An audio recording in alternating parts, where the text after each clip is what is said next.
Hora de falar de saúde e bem-estar das nossas crianças, a prevenção da intoxicação digital. Em um mundo cada vez mais conectado, os dispositivos eletrônicos se tornaram parte da rotina das famílias. Mas como equilibrar o uso da tecnologia com atividades saudáveis, sociais?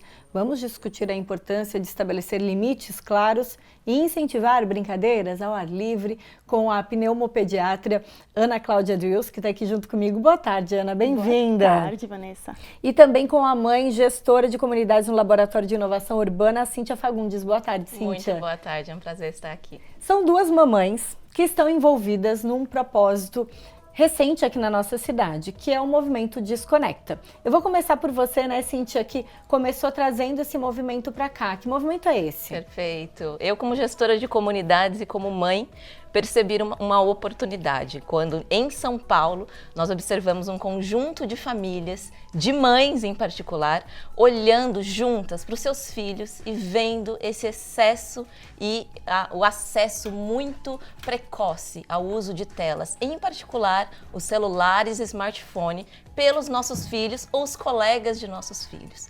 E ao observar esse movimento muito exagerado, elas fundam um movimento de famílias, preocupadas e atenciosas com a promoção de bem-estar digital para os mais novos, mas no fundo para todos nós, para a nossa sociedade. Ao observar isso acontecer, eu entendi que eu não estava sozinha. Na verdade, a gente sabe que a gente não está, mas entre quatro paredes, isso tudo é muito mais desafiador para a gente entender quais são os limites, o que eu devo fazer, em que momento eu devo entregar um celular na mão de uma criança ou de um adolescente.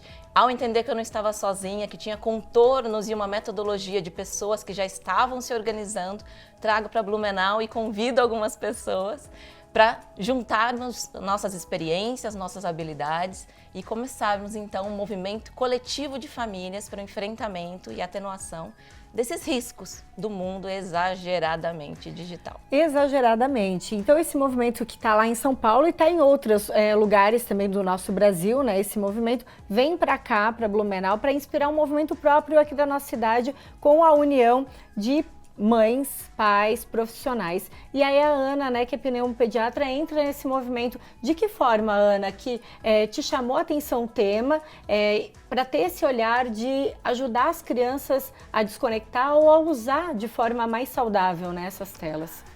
Vanessa, primeiro no consultório mesmo, né? A gente acaba vendo a dinâmica das famílias e o reflexo dessas doenças mesmo. Quando a gente fala de intoxicação digital, a gente já está falando de uma doença. Existe inclusive código, né, o CID, que se chama toxicidade digital, para as crianças que estão usando abusivamente isso.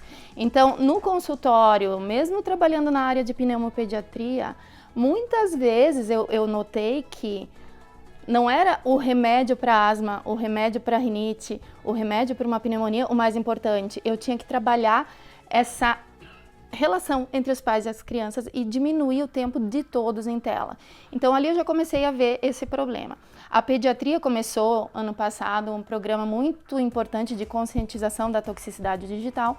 E agora, esse ano de brinde, eu conheci a Cíntia, né, dentro desse movimento de famílias na escola. Foi então que eu entrei no movimento Desconecta, junto com a Cíntia, representando a escola das minhas filhas. Agora, Cíntia, de que forma que o movimento traz orientações práticas para quem está acompanhando o Ver Mais Agora, está preocupado com esse tema, se conectou com o nosso assunto, também observa e se angustia com esse uso exagerado de telas, vendo seus filhos, seus netos, de que forma a gente pode dar orientações na prática? Antes de conscientizar, a gente tem que entender a situação atual. A gente tem que ser bastante humilde e não pretensiosa de já chegar com soluções prontas, porque é um movimento que nasce em São Paulo, mas a gente sabe, existem movimentos no globo terrestre como um todo, né? Movimentos muito exitosos, inclusive. Mas a mesma solução que dá certo lá para fora, ou para cidades grandes, ou para as escolas privadas, ou para famílias em diferentes situações sociais, não dá certo necessariamente para outras. Então, uma fase da metodologia do movimento Desconecta é justamente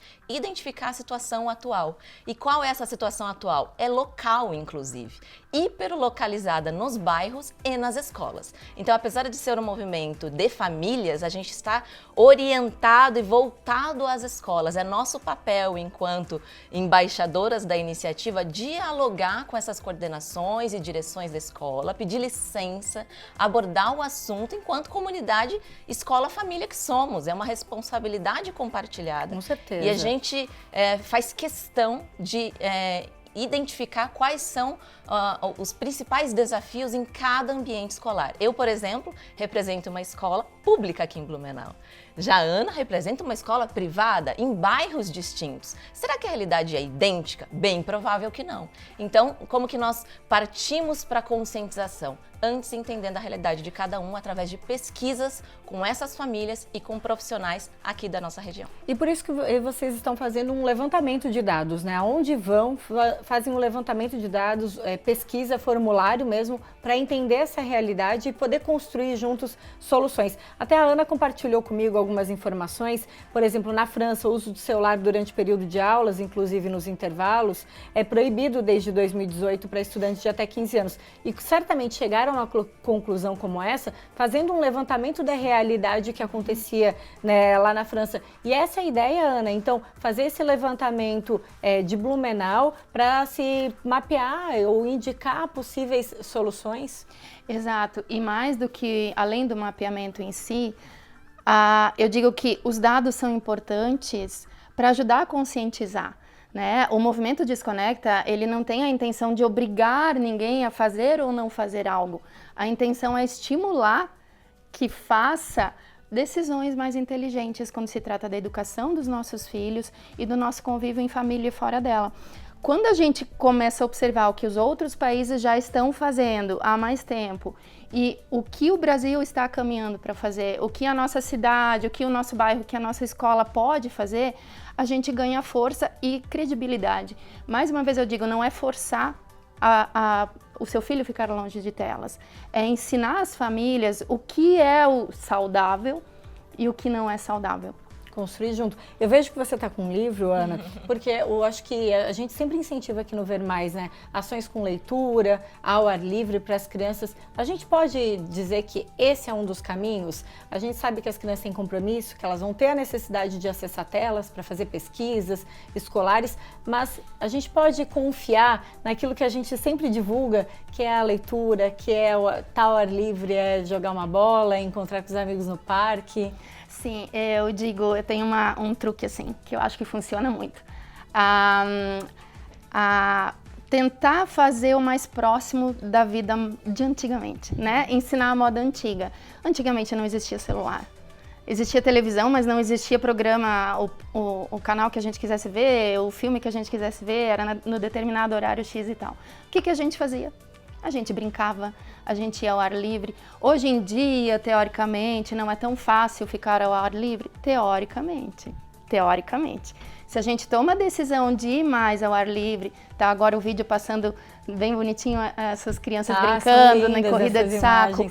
Essas coisas, se a gente sai do sofá, sai da frente da TV, se a gente deixa o nosso celular num canto, para nós mesmos adultos esquecermos que o celular existe, as coisas saudáveis naturalmente acontecem. Vou dar um exemplo bem rápido de casa. Esse sábado, no sábado, as minhas filhas podem ver um pouquinho de tablet, num joguinho.